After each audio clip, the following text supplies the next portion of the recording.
बुजुर्गों के अपने अपने रंग हैं। तो मुझसे ना बड़ा प्यार था उनका। मैं एक दिन लाहौर से गया सियालकोट, जुमेरात थी, तो हजरत ने शायद जाते हुए देख लिया होगा, वो लड़का भेज के ना बुलाया। अब तो ये छोटा नोट आ गया ना, पहले 1000 का बड़ा नोट होता था। वो बड़ा नोट मुझे दे के ना पहले पकड़ा के फिर कहते हैं मौलवी जी देखो काम कहिए तो साडा कर दो। मैं जनाब तुझे 1000 काम दसो मैं कर देंगे। तो मुझे कहते हैं भाई मैं तो लाहौर जा नहीं सकता, तो तुम जाते रहते हो, तो ये तुम्हारे रास्ते में ना एक मज़ार है बाबा छतड़ी वाली सरकार, ये कभी था अब नहीं है वहाँ, ये मीनार पाकिस्तान से बिल्कुल पीछे रोड के ऊपर कभी ये मज़ार था। जब वो सड़क की तुसी हुई तब ये मज़ार रावी के किनारे चला गया। मुझे फरमाने लगे उस मज़ार पे ना एक मजदूर बुजुर्ग बैठे हैं और सर्दी बड़ी है और उनके पास कंबल नहीं है कोई भी, ये तुमने कंबल मेरी तरफ से खरीद के ना उन्हें देना है। मैंने कहा जनाब काम हो जाएगा। वो हम आए, आज भी आप हज़रत 1000 का कंबल खरीदने जाए तो नहीं मिलेगा, उस वक्त भी नहीं मिलता था कोई गर्म कंबल। तो लाहौर में जरा आपको पता है रेलवे के पास जरा लंडा अच्छा मिल जाता है, वहाँ चले गए, खान बाबे से बहस करके ना 1000 के बजाय हमने 800 में कंबल ले लिया। 200 बचा और मैंने जेब में रखा, मैं जाके बाबे में दांगा, बड़े खुश होंगे। अब जो मदरसे में लाए फिर दिल में ख्याल आया यार एक अल्लाह के दोस्त ने कंबल ओढ़ना है, पता नहीं इसकी नापाकी कैसी है, गलीजा है खफीफा है। हमने उनको ना धोया, 3 पानियों से पाक किया। सर्दी थी, जरा सूखते टाइम लग गया। यही अदरजी वेला था, असर पड़ के हम निकले, यही तकरीबन वेला था। मज़ार पे पहुंचे, बंदा कोई नहीं था उधर, लेकिन एक ही बंदा था जो सर झुकाए बैठा था। और इतना रोब था कि इतनी हिम्मत नहीं हुई कि मैं उससे पूछूं कि हुजूर तुसी मजदूर हो, लेकिन उसकी खामोशी भी चीख चीख के कह रही थी हाँ मैं ही मजदूर हूँ। खैर बहरहाल मैंने कहा ये मेरा वसवसा ना हो। मैंने दाएं बाएं पूछा, किसी बंदे ने कुछ नहीं बताया। आखिर अब यही वक्त था, मदरसे हमने वापस पहुंचना था मगरिब तक। मैंने जनाब वो कंबल लेके ना वो बाबा जी के कंधे पे डाला, बोला बाबा जी की कर देने, नहीं बोले। फिर मैंने कंबल उनको उड़ा भी दिया, फिर भी नहीं बोले। मैं अपनी तसल्ली करके जाने लगा तो हाथ डाल के ना पीछे से मेरी कमीज पकड़ ली। जब उन्होंने कमीज पकड़ी तो मैं रुक गया। जब उन्होंने कमीज पकड़ी ना तो मैं खड़ा हो गया और मैंने उनकी तरफ मुंह कर लिया। तो फिर मुझे क्या कहते हैं, मौलवी जी कंबल ते दे चले जरा 200 बचिया भी तो दे के जाओ ना। कंबल ते दे चले जरा 200 बचिया भी तो दे के जाओ ना।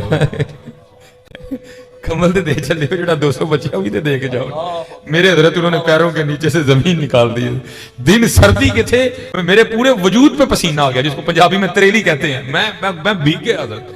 मैंने कहा यार 120-30 किलोमीटर का फासला है, इस बाबे की इतनी बसीरत है, इसका एंटीना इतना काम करता है, इसको पता है कि कंबल का 1000 दिया गया है। कहानियां दिल का हाल जान लेते हैं। आपको पता है ये बड़ी मशहूर हदीस है बुखारी और मुस्लिम दोनों में, सैयदुना उसामा इब्न ज़ैद से मुतालिक।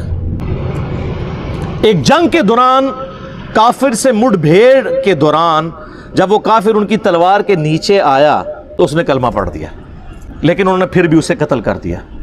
बाद में कलक था, नबी इस्लाम की खिदमत में हाजिर हुए कि या रसूलल्लाह इस तरह लड़ाई हुई, वो मेरी तलवार के नीचे आया, कलमा पढ़ दिया, फिर भी मैंने उसे कत्ल कर दिया। तो नबी इस्लाम फरमाया तूने उसे क्यों कत्ल किया? कि या रसूलल्लाह उसने ऊपर ऊपर से कलमा पढ़ा था, डर की वजह से, अंदरों वो काफिर थी। हो सकता है बात ठीक भी हो, हम भी यही जजमेंट करते, लेकिन नबी इस्लाम ने फरमाया क्या तूने उसका दिल चीर लिया था? तो साहबा ने तो नहीं कहा या रसूलल्लाह के औलिया अल्लाह दिल का हाल जान लेते हैं, तो हम तो औलिया के इमाम हैं। जी मैंने दिल चीर लिया था। और जो कह रहा था उसको भी पता था मैं क्या कह रहा हूं, कि कोई नहीं दिल चीर सकता, सिर्फ नबी को वही की ताईद हासिल होती है। फिर आपने फरमाया उसामा तू क्या करेगा जब क़यामत वाले दिन वो कलेमा पढ़ता हुआ अल्लाह के हुजूर तेरे खिलाफ मुकदमा कायम करेगा? उसामा तू क्या करेगा, उसामा तू क्या करेगा, उसामा तू क्या करेगा? नबी इस्लाम ये अल्फाज रिपीट करते रहे। सैयदना उसामा कहते हैं मेरी ख्वाहिश हुई काश आज से पहले मैं काफिर होता और आज कलमा पढ़ के मुसलमान हुआ होता, कम से कम मेरा ये गुनाह तो धुल जाता। हाय हाय, उसामा इब्न ज़ैद आम बंदा नहीं। सही बुखारी में हदीस है कि नबी इस्लाम जानों पे एक तरफ हसन इब्न अली को बिठाते थे तो दूसरे तरफ उसामा इब्न ज़ैद को, हुजूर के बच्चों की मानत, पोता हुजूर का सल्लल्लाहु अलैहि वसल्लम। बड़े बड़े सहाबा गुस्से की हालत में नबी इस्लाम को अप्रोच नहीं करते थे तो उसामा इब्न ज़ैद से सिफारिश करवाते थे।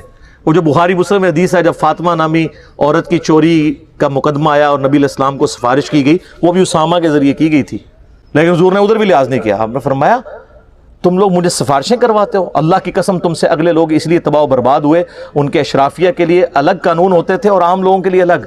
अल्लाह की कसम अगर मेरी बेटी फातिमा भी चोरी करती मैं उसके भी हाथ कटवा देता। मुझे अप्रोच करते हो तुम। ये है उसामा इब्न ज़ैद। और आप जरा मुझे बताएं, जो कहते हैं जी बुजुर्ग दिलों के हाल जान लेते हैं, कहते हैं आप रायविंड चले जाएं, आप मुल्तान शरीफ चले जाएं, किसी भी शरीफ जगह पे चले जाएं, تو مرید وہ ڈر ڈر کے بیٹھے ہوتے ہیں جی بزرگ دل کا حال جان لیتے ہیں. میں نے کہا نا پرانیاں گلاں پرانے فرقے پرانے بزرگ ہوں تو انہاں دی برسیاں بھی ہو چکی ہیں نا 1000 سالہ برسیاں جو جتنا پرانا ہے وہ اتنی برسی ہو چکی ہے. میں یہ چیلنج کرتا ہوں میں اپنی میکینیکل انجینئرنگ میں سے مشین ڈیزائن کا یا اسٹرینتھ آف مٹیریل کا ایک فارمولا میکینکس آف مٹیریلز کا لکھ کے دیتا ہوں کاغذ کے اوپر. کوئی دنیا کا بزرگ مجھے دیکھ کے پڑھ کے بتا دے. ہاں اگر وقت کا پیغمبر ہو وہ پڑھ کے بتا سکتا ہے.